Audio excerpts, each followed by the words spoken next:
Our next semifinal will feature the defending world champ, Mark Oswald. There you see Leonard Hughes. He's the genius, the man that makes this car run so strong.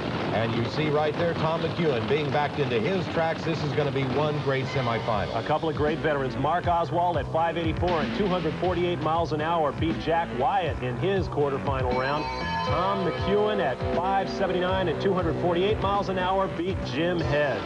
Tom McEwen has been running very strong lately in the Coors Corvette. Don't forget Dale Armstrong doing the wrenching today on that car, and they're out. And there you see Oswald in the near lane, but McEwen in the far lane looks like he's got it. Very close, very close. It looks like Mark Oswald, the tire tells us, wins that one in the near lane. Wow, thank goodness for electric eyes, folks. Watch this finish. McEwen on the left in the far lane, and Oswald, the defending IHRA funny car world champion, in the right lane, just gets there. About a 6-foot victory, I'd make it. And so we will have Mark Oswald, the #1 qualifier, facing Ed the Ace McCulloch, the #2 qualifier. You can't ask for better than that in the Pro Nitro Funny Car Finals. McCulloch, with the lower ET, get to choose his lane. That could be very important indeed. We move on now to Pro Stock semifinal action. There you see Carlton Phillips out of Vienna, Virginia. He beat Ed Dixon in the quarterfinals. Carlton Phillips, who once had a car stolen from a parking lot after qualifying for a Nationals event, he'll be facing this guy, Jerry Haas, who won James Ruth, who red-lighted in the quarterfinal. There you see Haas, who builds race cars as well as driving them. There's Carlton Phillips at 7.45 and 187 miles an hour. Both of these guys running consistent 740s. This could be anybody's race. Their stage. Carlton Phillips out first. He left on Jerry Haas. Let's see if Haas can come around him. Haas still behind Phillips, holding him off, and at the end, Haas nips him. Jerry Haas, with a spectacular come-from-behind victory, has taken out Carlton Phillips, and there you see the happy crew. Great effort for Jerry Haas, 759, 187 miles an hour. Jerry Haas with that top-end charge running 187 miles an hour. Our next semi-matchup, we'll have Roy Hill, our top qualifier, who's already beaten Ricky Smith and Bob Glidden. He'll meet this guy, Tim Neighbors, who at 7.4 and 189 beat #5 qualifier Bob Olson in the quarters. Roy, the giant killer, has bumped off the 2 top pro stockers in the entire nation to get into the semifinals against Tim Neighbors. Tim, very young with quick reflexes, though. Don't count him out of this in that beautiful new 87 Camaro. They're staged and out. And there you see Roy Hill, far lane. Tim Neighbors giving him all he can handle in the near lane, but I think Roy Hill is out front, and yes.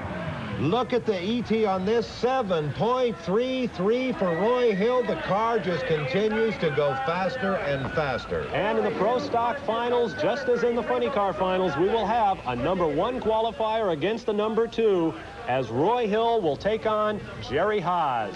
There you see the gentlemen themselves, smiling faces.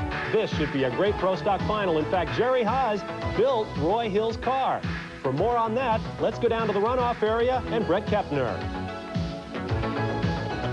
Jerry, what do you think, buddy? That's great. Well, Jerry Haas and Roy Hill standing here. You'd never think a man would be so happy to run Roy Hill in the final round, but a lot of our viewers don't know it. But during the week, Jerry Haas builds race cars. And Jerry, you'll be going into the final round against Roy Hill, one of the toughest men in the sport, but you build his car. Yeah, I know, but this Roy, he's a tough guy. Well, I couldn't. If I had to run somebody, he's just a perfect guy I'd like to race.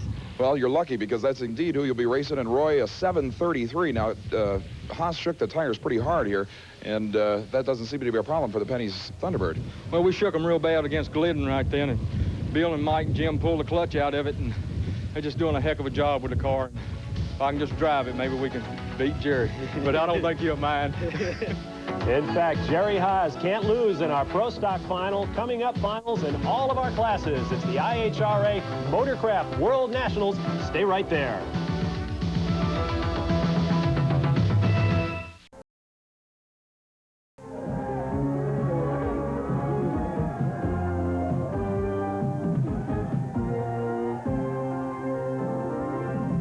Looks like a major thrash to get ready for the final round here at the World Nationals. It's actually just basic maintenance for the Candies and Hughes team. Mark Oswald, the driver of the Motorcraft Thunderbird, is assisting the rest of the crew in taking the engine completely apart and checking it out to make sure that all is well for the final round. Oswald and crew chief Leonard Hughes say that the only major adjustments they'll make is finding out why the fuel system apparently had problems in the semifinal rounds. The engine was not running on all 8 cylinders. Other than that, they're looking for consistency to help win this event. Well, certainly Mark Oswald, not the only guy working on his car. Remember Jerry Marconi, the number 8 qualifier who knocked off Joe Amato and John Kerry? We saw the engine smoke. He could not get his car back together for the final, and so Jack Ostrander has a solo run to victory in the Motorcraft World Nationals Pro Nitro Dragster Championship. Now, Bogey Kell is preparing himself for his final in alcohol, and we talked with him about his semi. Oh, yeah, I tell you, the crew really worked hard, and Arnie's going to be tough in the finals. We feel good about it, though. We're due one. After all this work, we're due one. Well, I'll tell you, you're going to have a group of Massachusetts Yankees against the greatest Southern Rebel team in drag racing in neutral Ohio. This should be interesting. South's going to rise again.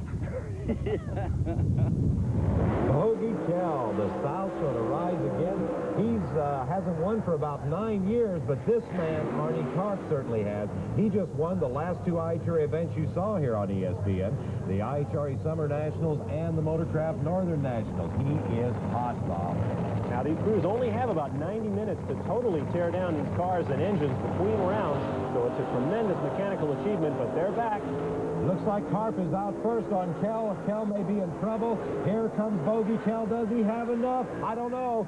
Yes, Bogey Kell has won the IHRA World Nationals. That is incredible. And Southern Thunder rolls again. One very happy man is Bogey Kell, and so is his crew. Let's take another look at it. Watch them lead the line almost together now. Bogey Kell trying to stay with Arnie Karp right beside him all the way down to the final. It takes the eyes to tell us who has won this event. The first win for Bogey Kell in 9 years, and he's with Bret Kepner. Boy, it was a close. It was a close race. It was. I saw you. Good.